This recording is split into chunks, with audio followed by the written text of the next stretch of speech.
Roland Lescure, successeur de l'inimitable Éric Lombard en tant que ministre de l'économie et des finances, il avait de très grandes chaussures à remplir après Éric, et il déçoit pas Roland.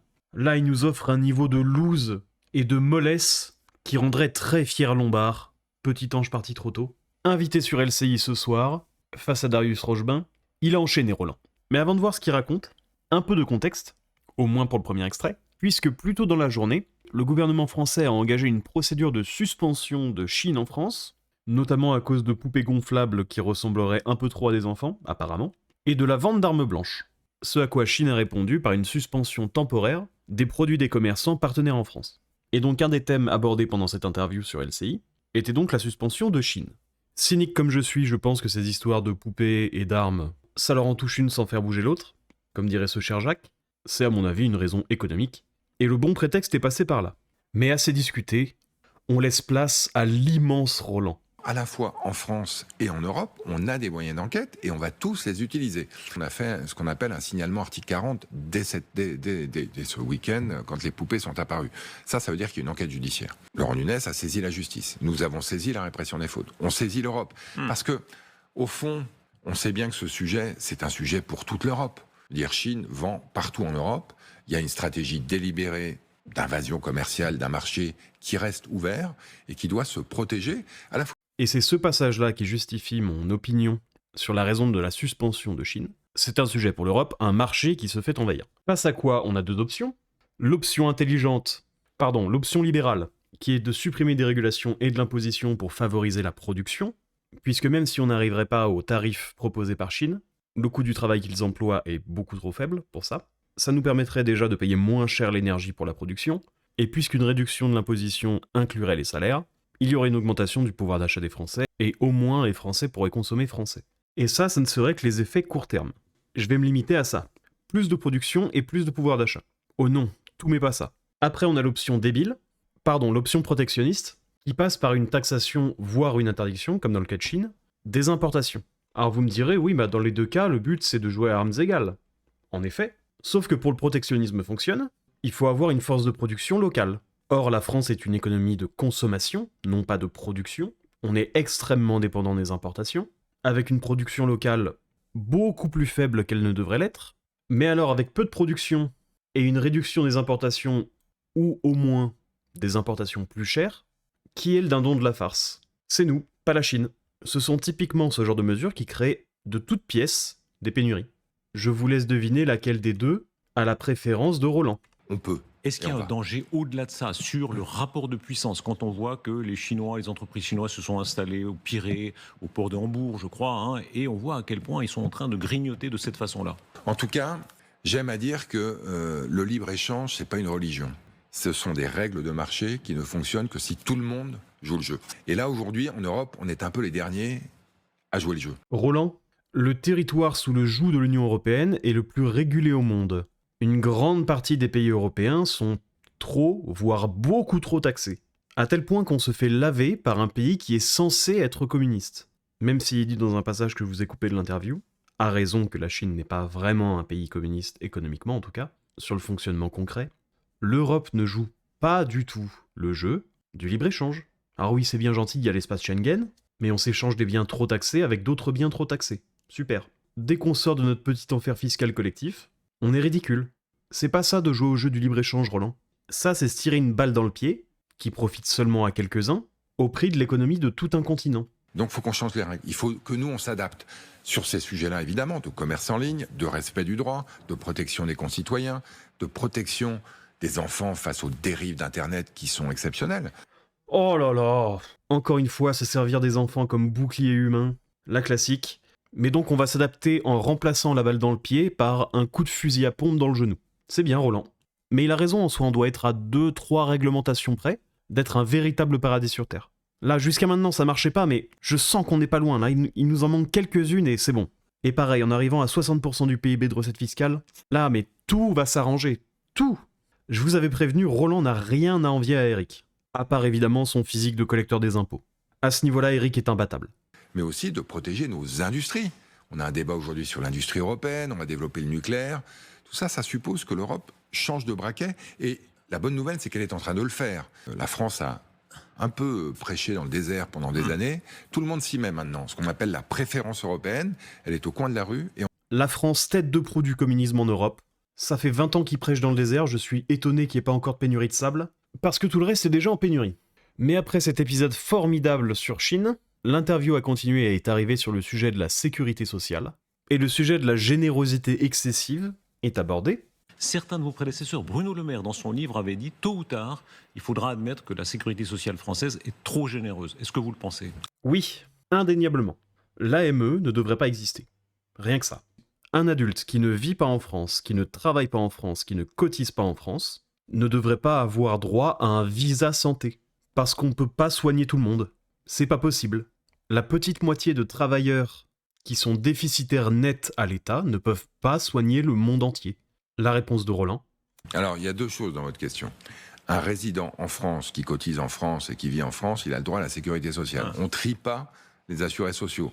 D'abord, parce qu'on veut que le système marche et qu'on ne trie pas les malades entre ceux qui ont droit et ceux qui n'ont pas droit. C'est la différence avec les États-Unis, où on dépense beaucoup plus d'ailleurs sur la santé, mais pour beaucoup moins. Donc Mais vous nous, parliez de Churchill. Tôt ou tard, il tout faut le avoir monde. le courage politique de dire oui, le système est très généreux, tant mieux, c'est un acquis social, mais il sera... Malheureusement, M. Rochebin interrompt Roland en plein milieu de sa réponse. Mais sur ce que dit Roland, un Français qui cotise, qui vit en France, si la sécurité sociale existe, il doit avoir accès à la sécurité sociale, c'est normal.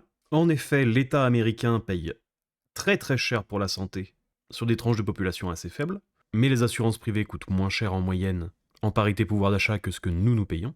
Et je vais m'arrêter un peu sur la formulation d'acquis social. Ce qui nécessite le travail d'autrui ne peut être un droit.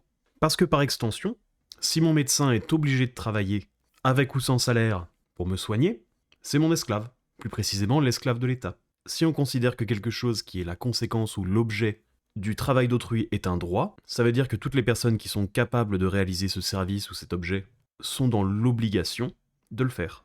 Si l'accès au logement devient un droit, un acquis social, tous les maçons et tous les architectes de France sont des esclaves. Si on considère que l'accès à la nourriture est un droit, tous les agriculteurs et tous les distributeurs sont des esclaves. Je sais pas pour vous, mais je trouve que l'esclavage c'est quand même pas top. Il y a mieux. moins généreux. Il y a deux sujets aujourd'hui. Il y a effectivement l'évolution des dépenses. Elles galopent parce qu'on vit de plus en plus longtemps, que la santé est de plus en plus chère. Et ça, faut qu'on s'interroge. Les franchises médicales, ce fameux sujet-là, on consomme plus de paracétamol, plus d'antibiotiques, plus d'antidépresseurs que personne en Europe. Bon, peut-être qu'on a plus mal à la tête, qu'on a plus de maladies et autres contagieuses que d'autres. Mais la réalité, c'est que on a du mal à freiner la dépense, freiner cette hausse un peu inexorable. Et ça, les franchises, c'est peut-être autre chose qu'il faudra faire, mais il faut s'y attaquer. Ça, pour le coup, oui. Roland a raison. Mais ça, c'est dû à l'absence totale de responsabilité individuelle vis-à-vis de cette dépense. C'est pas grave, c'est l'État qui paye. Il n'y a même plus besoin de débourser un seul euro qui serait remboursé après pour se rendre compte du coût des choses.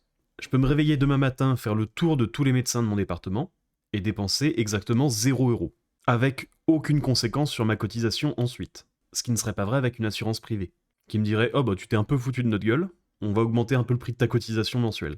Donc si on veut absolument garder l'assurance maladie d'État, il faut faire des choses pour rendre les citoyens responsables de leurs dépenses médicales.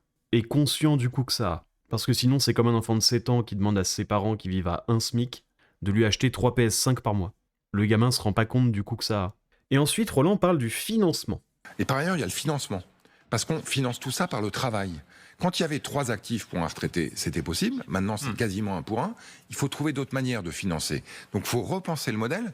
Ce ne sera pas pour cette année, hein. Ce sera pour 2027. Bon courage à ceux qui souhaitent être élus, parce que je pense qu'il va falloir du courage.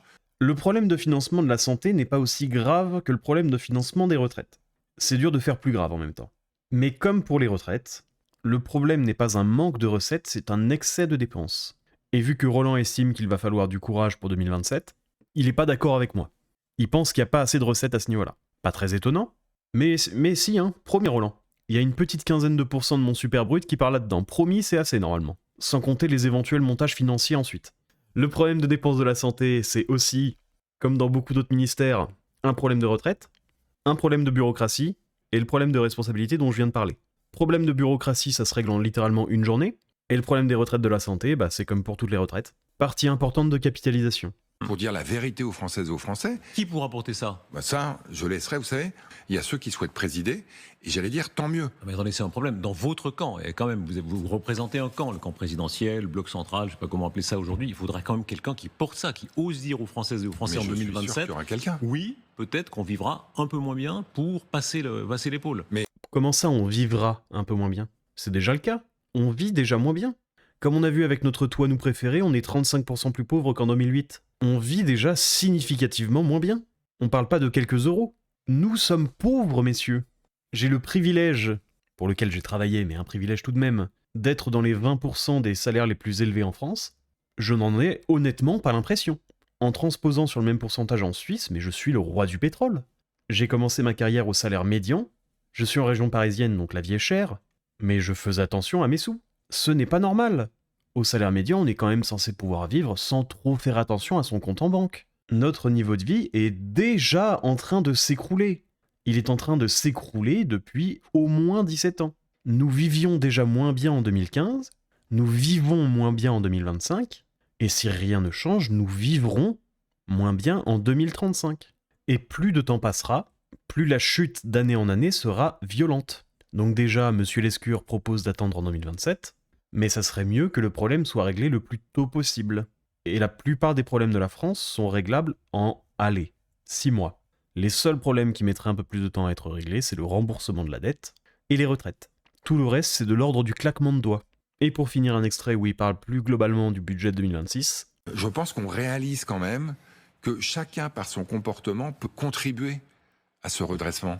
On a souvent tendance à penser, et c'est humain, que l'enfer, c'est les autres. Ouais. Donc, ils peuvent faire des efforts, mais moi, au fond, je suis déjà extrêmement raisonnable. Mitterrand disait toujours, tout le monde veut la réforme en général et personne ne veut la réforme en particulier. Et ben voilà, François. Eh bien oui, il faut être généreux avec l'argent des autres, mais rarement avec le sien en général.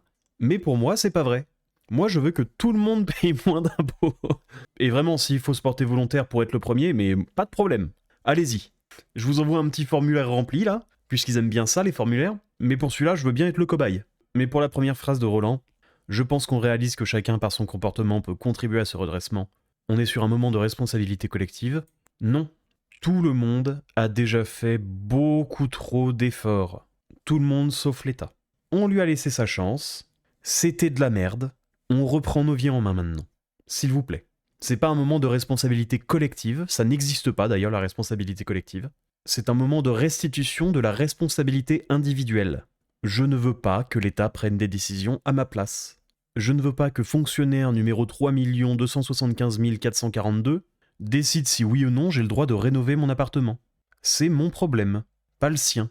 Mais voilà, je ne m'attendais pas à un successeur aussi digne de l'inoubliable Éric.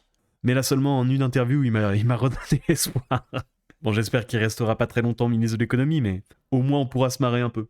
Mais bon, sur ce, prenez bien soin de vous, vivement la faillite, et à la prochaine. Si la vidéo t'a plu, n'hésite pas à t'abonner, à regarder une autre vidéo, à faire un petit passage sur la chaîne principale, à liker et à commenter.